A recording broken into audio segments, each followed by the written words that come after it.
Hi guys, so I am going to install this trailer hitch that I got on a 2017 Kia Niro. It's a brand new car, it's only about 3 weeks old.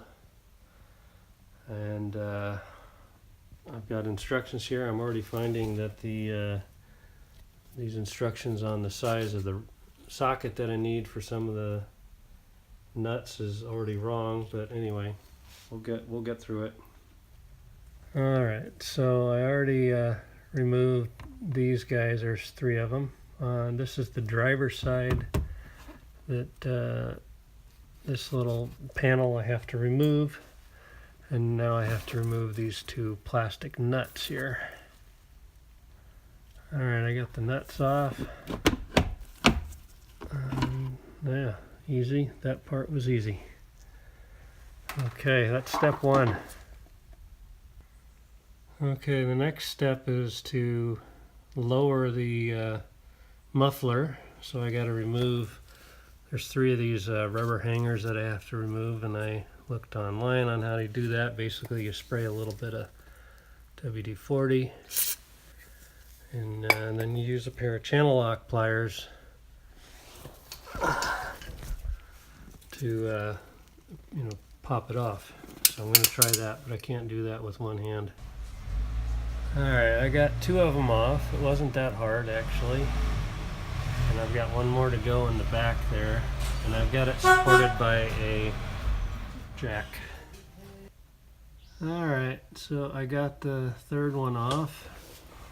And now I'm just supporting the muffler with a car jack stand. Okay, and now I'm removing the passenger side little panel here as well.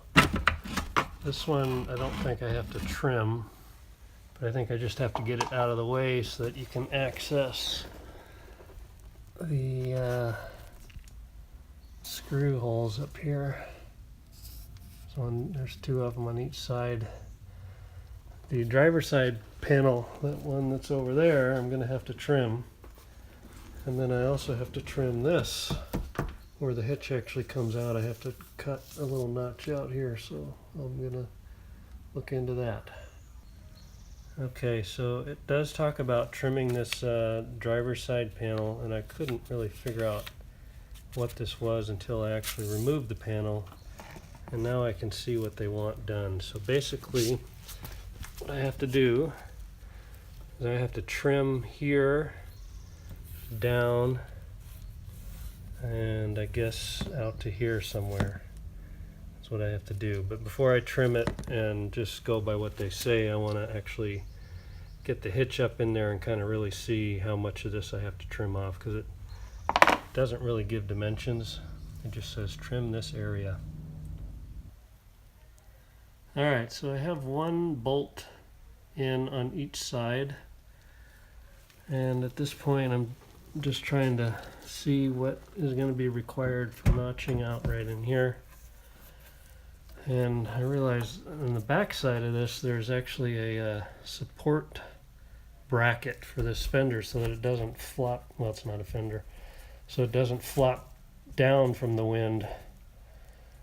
And I'm worried that the amount that they want me to trim is going to remove that, which is really going to make this thing kind of floppy.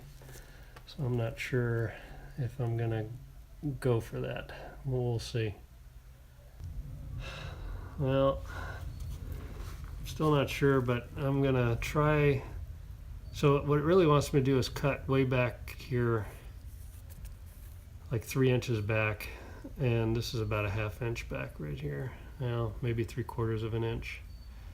And right at 3/4 of an inch is where that brace starts to attach to the back side here. So if I cut past that, that means I'm starting to cut that brace out, and I'm just not sure about that. I don't know if you can see it, but there is a bracket right here. Well, I've been doing some cutting here, and it still isn't going to fit. And I tried to have like a weakened area here so that the part of the hitch that is right here can push that up. But it still hits here, and this is where that brace is behind it. So I'm not sure what I'm going to do now. Okay, well, I ended up cutting what I was supposed to cut. I didn't really like to do that, but I had to. And I've got the hitch on. And something else I don't like now is underneath here. I had to add, there was a huge gap. I mean, it's more than 1/8 of an inch here. I've got 3 big fender washers on this side, and I've got it on the other bolt over here as well behind the plate. That was a big gap there, and I didn't feel like I wanted to torque it down and possibly strain the members here, because this is really thick. So I ended up doing that instead. So that's a couple things I don't like really about this thing, but it's on now. Next thing will be to put the muffler back in place. Okay, so I'm on the last piece here. So in the instructions it said to basically just move this whole chunk out, including there's a mounting hole there and just a mounting hole there. And what I did instead is I kept that mounting hole there, kept the one that they said to keep. So I trimmed it like that instead, and that works. I did a test fit. It already fits nicely. I actually probably didn't need to cut quite so far down here, but it's okay. It's only a little bit off. And then this is the driver's side piece. The passenger side piece didn't need any adjustment, and it's all in. The muffler is all on. Putting those hangers back on, it's easy with a little WD-40. They just slide right on. It's no problem at all. So overall, it seems good. This will be plenty for a bike rack. That's all this is for, just a bike rack.